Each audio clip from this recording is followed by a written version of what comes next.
Okay. Thank you.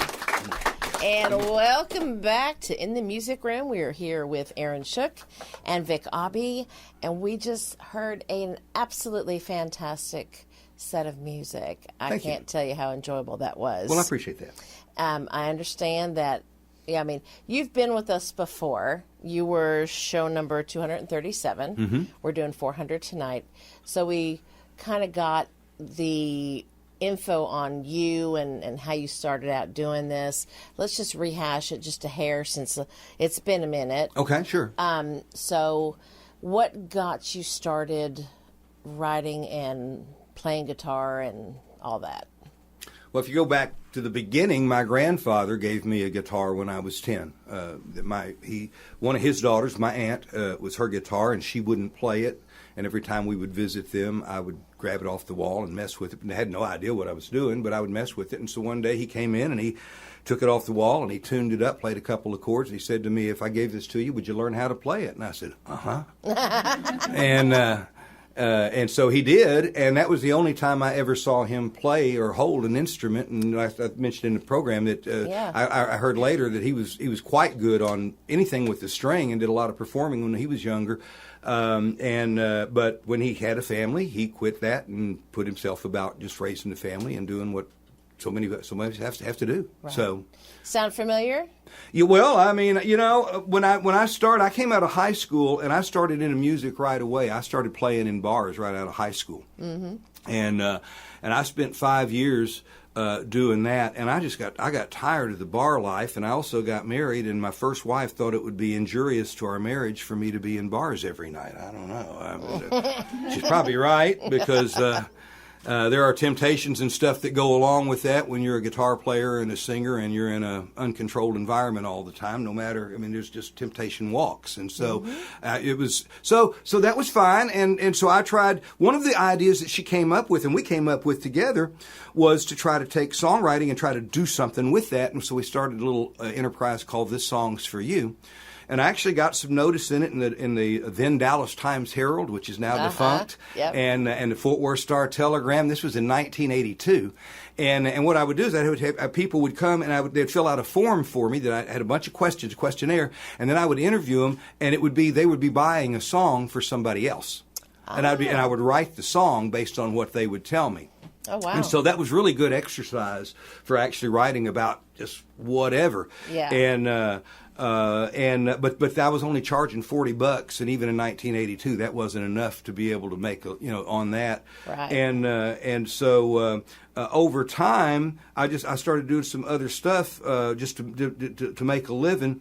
And I wound up separated from my first wife and just came to a point of crisis, and my life turned to I turned to God, and I just said, "Okay, what do you want? Where we go?" And I don't mean that almost sounded arrogant. I don't mean it that way. I mean, I was completely broken, and the door opened for me to start work for a national youth ministry called Shepherd Ministries, and there was a youth speaker nationally known named Dawson McAllister.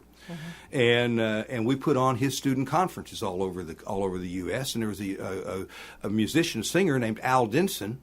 That Al did a lot of the worship leading for him. Al is now in the Contemporary Christian Hall of Fame, Contemporary Christian Music Hall of Fame. Well, I handled his schedule. That was if they wanted to book Al, they had to talk to me. And over that, and with my growing maturity in my walk with God, I began to be called into using my music actively, not behind the scenes, but more towards. And so I began a ministry in the 90s, and I spent the entirety of the 90s touring and doing music in churches and stuff around the country.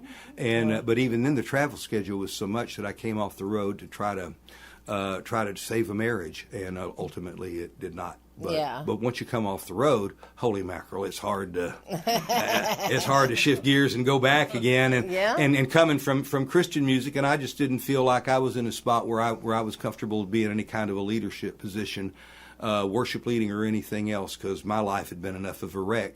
So I turned my attention to just writing other stuff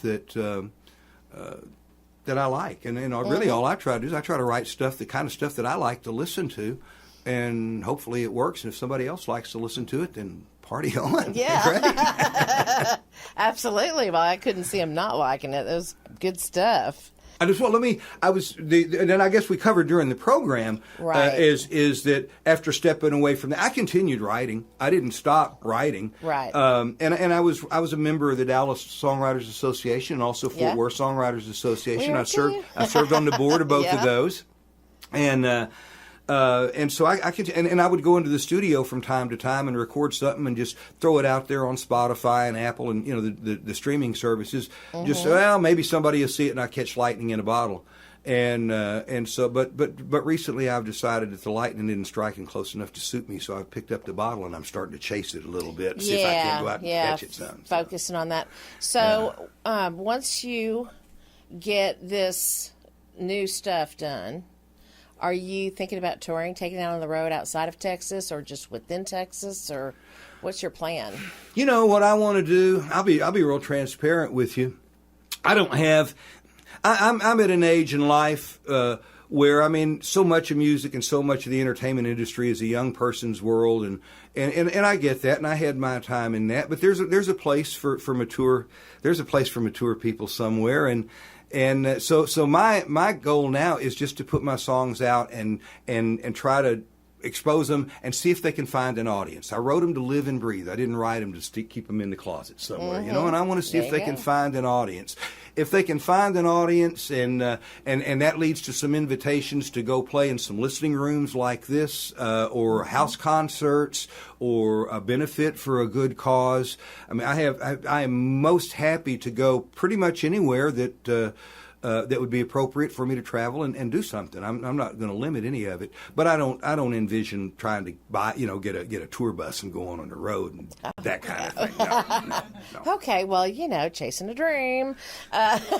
Well, we live in a world where there are various ways to chase now, that's true. And so if I can get the exposure that if I can find an audience and have a little community of friends that like my stuff, or a big community of friends that like my stuff on social media, and get some streams and do that. I'm not allergic to money. I'd love to have some royalty income and stuff, and some license. So I'd love that. If nothing else, just to be able to support, so I can go back in the studio again, so I don't have to dig it out of my own pocket. Right. But now you mentioned that you've got somebody that's come on board with you to book stuff for you. They're social media managers, and so they're helping me put a sustained try to develop a sustained presence on Instagram and Facebook and maybe eventually TikTok, but YouTube I'm going to do the behind the scenes thing. Those will only be a couple of months and they'll be really informal, but I'm just that's it. Yeah. Well, I think that's a good plan.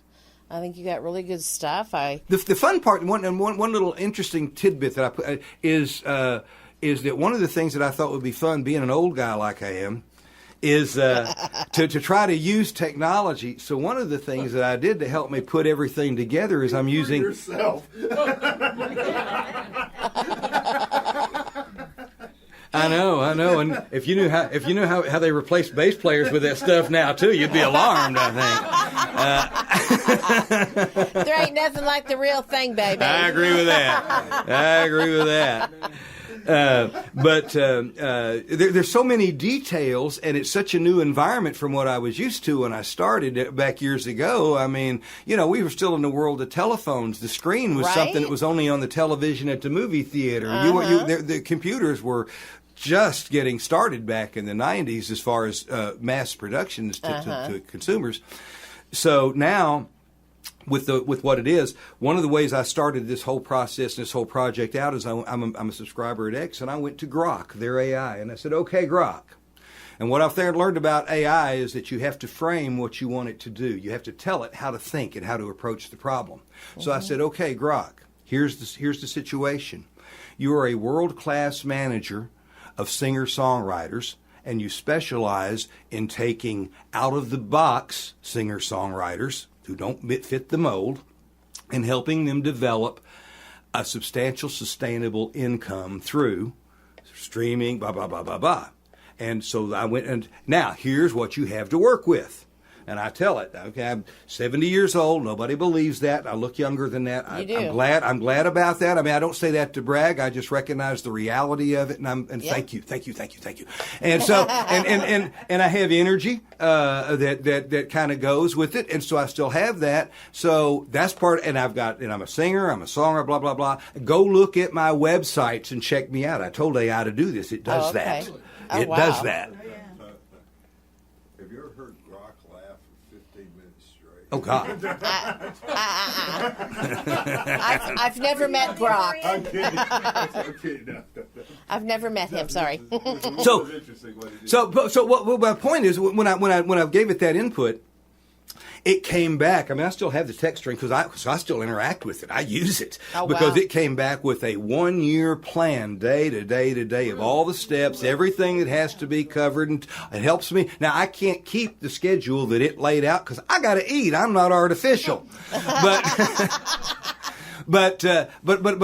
that's what I'm pursuing, and I have it updated and adjusted, and so it's a living, breathing thing that I have going, a conversation that I have going with AI about all of this, and I use it for all kinds of things: how to edit this, how to do that, how to do something. I mean, and along with, I used it the other day to walk me through building a website. I'm not a web developer, right? But I used AI to help. So I'm trying to use AI, and part of that is just that dichotomy of this 70 years old. But man, I'm all over AI over here and trying to use it to help me direct a career, because it's helps me keep all of the little things. There's so many details, and it's so easy to let them get scattered and miss something. Yeah. And that AI is helping me pull it all together and give me a cohesive path to follow. Super cool. So how is your wife, Julie, She is well. doing with, she's good with you redefining yourself and chasing your dream? Well, as far as she knows, I'm not redefining myself because she's lived with me all through this. So, I mean, she's been there. I mean, I don't mean that, but she's always been really supportive of my music activities, and I mean, that's one of the reasons that she was, just one of the reasons she wanted to keep dating me. Is, he can sing. Listen to that. You think I didn't pull out my guitar the first time she came to my house for dinner? Of course you did. Because we all know that back in the day, the reason guys started playing guitar was for the girls. Well, I started playing but way before I was old enough to know that anything about the girls, because I was 10 or 11 years old. When I started. But I learned. Figured it out, didn't you? They didn't. And the thing is, I came into it not having to stop and learn the guitar. I already knew how to play. There you go. In high school, I performed a bunch. I cut my teeth performing in high school. Right. There's a couple of your songs that I thought would really fit well with the right movie. And I think maybe you should consult AI. Licensing is one of the things that yes, I want to pursue that. Yeah. I know we have a few connections that we could probably help you out with. That'd be cool. But see where something like that would take you as well I'd on love your that. journey. Yeah, I'd love that. Yeah. So just food for thought. But I want to thank you so much for being here. It has been a great evening. And thank you, Vic. It's always good having you around. Thank you to our studio audience. Thank you to our listening audience. Keep on tuning in, because guess what? You're in the music room.